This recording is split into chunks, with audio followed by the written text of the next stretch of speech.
Star Citizen Alpha 3.16 is the Q4 end of year patch. It's been completely gutted and changed. Some of the new features are pretty good. A lot of the features that got pushed back or delayed is pretty lame. We knew that there were changes coming to Alpha 3.16 as Cloud Imperium had said that their new release strategy was going to delay some features as they got more flesh on their bones and iterated on them a bit more in Squadron 42. They don't want to release features in isolation. They want to make sure there's gameplay associated with them. Less tier 0, less super early implementations of features and gameplay, and more complete, well-rounded gameplay that's been thought out and iterated on a bit more. So, let's see how 3.16's changed, and let's start with the biggest disappointment here. Salvage has been delayed, but expanded, with current salvage work for Squadron 42 planning to be finished for Q1 2022. But then, more importantly, the Persistent Universe feature set will be added Q2 2022, so this will be in 3.18 at the moment.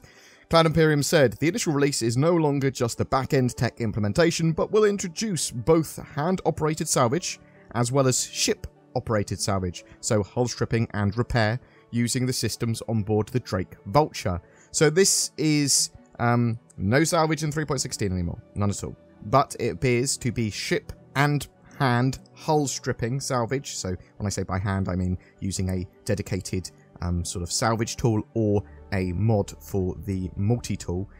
Bam, you'll be able to strip the hulls off ships, put it in a can, sell that resource, or use it for repairing. So it is the repair mechanic as well, at least at a basic level. It's cool that they're planning to have the Drake Vulture in for Alpha 3.18 as well. I do want to see that light salvager in-game. However, it is basically 3 patches away at this point, so let's get back on to 3.16. We've seen some other features temporarily removed from the release view, basically pushed from 3.16 to we don't know where yet. So this is the M50 engine swapping feature, the dynamic door alignment, which is a little bit annoying because this is something I want. This would have sort of ramps and elevators and more appropriately molding to and touching and clipping into the floor so you can use them better when landing on rough terrain.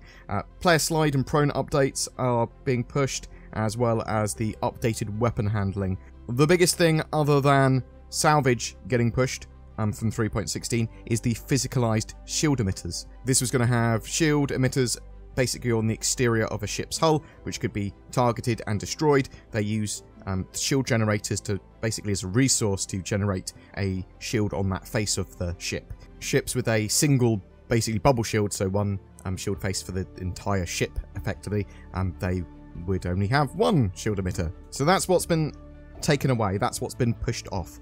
What's been added?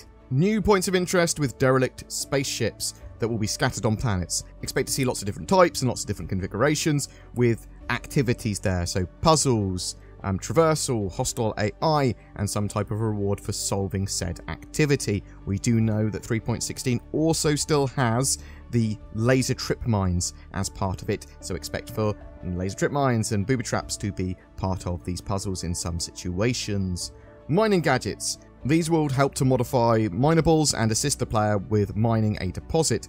The player can attach a device physically to a mineable deposit in FPS to modify its stats, making mining either easier and safer or quicker and riskier.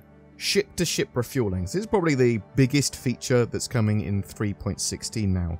So ship-to-ship refueling will allow players flying specific ships to refuel other ships and get paid for it. The player can fill those specific ships' fuel tanks from a station using an updated rearm, refuel and restock interface at landing zones and space stations. So this is really cool.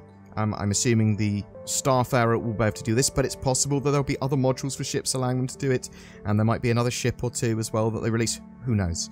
We do know that they were trying to push ship-to-ship refueling in as quickly as possible because they want it before Pyro's released. Updating the Dying Star map is something else they're doing by increasing its overall size. So obviously they've done this with Broken Moon, and they're adding new playable areas, more cover options, and new space assets as well. You can potentially expect to see some updates to things like Pirate Swarm and Vandal Swarm.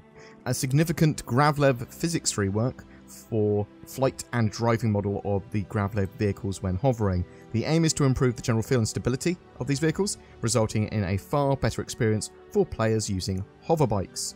art updates for DNA archetype heads. These are going to improve the overall quality of heads, their diversity and the way they look, both for players and common NPCs. There's still more in that patch as well. The Area 18 hospitals are still here, as well as the shop and patron NPC updates, laser trip mines as I mentioned, and the Mighty Hull C, that heavy cargo hauler. These are all still in the patch. They haven't been removed, they haven't been changed, they remain part of 3.16's plans. Beyond that, we have some more changes to the roadmap. So, this is a bit disappointing because I was hoping this would make 3.16. But selling items to shops. Players will have the ability to sell items from their local inventory to shops using a new interface powered by building blocks. This supports the recently added loot generation feature, allowing these items to be sold for money.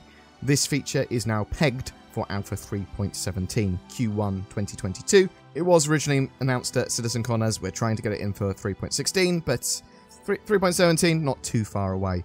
Something very interesting for 3.17 as well is NPC taxi missions. NPCs will request transport between rest stops in this mission type, with the rewards determined by speed, safety and comfort, in which the player delivers the NPC to their destination. That's great to see, because having NPCs being able to traverse from a location on the ground to a ship, be moved, and then leave and be at that new destination, that's fantastic. That's great. We want to be able to see NPCs doing a huge amount of the stuff that players can do, and vice versa.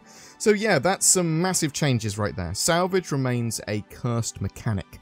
I had hoped that the basic hand salvage was far enough along that it was going to be able to be released in 3.16, even with their sort of new release strategy.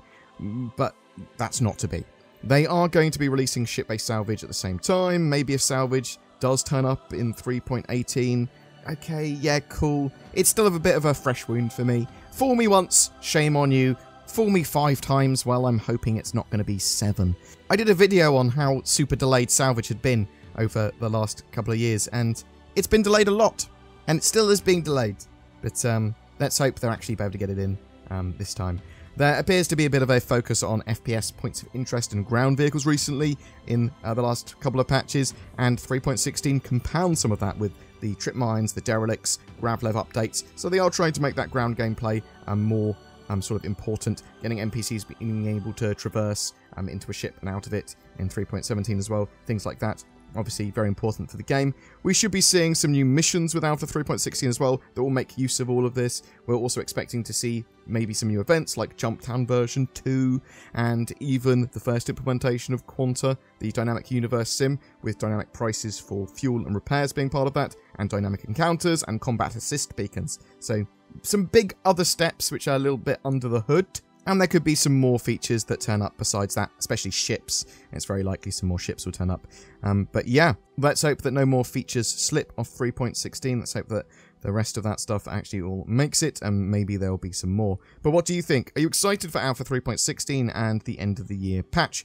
Do you think it's a more reserved, sensible patch to be putting out after quite a delayed 3.15 Q3 patch? Are you disappointed by salvage slipping, or okay as long as they get it right when it comes in the next year? Will it be forever cursed though? Whatever your thoughts, I'd love to hear from you in the comments below. It's November, and that means, yes, you're right, it's NordVPN season. All those delicious Nords are collected together to make the finest VPN that I shill for on my channel. Not only is NordVPN delicious, but it also protects. Check out the links below to get fantastic discounts, or go to nordvpn.com/BoredGamer. Do you dream of being at the controls of your spaceship in real life? Well, now you sort of can with Game Glass. It turns touchscreen devices into diegetic controllers for Star Citizen, and you can get the basic software free. Check it out in the links below.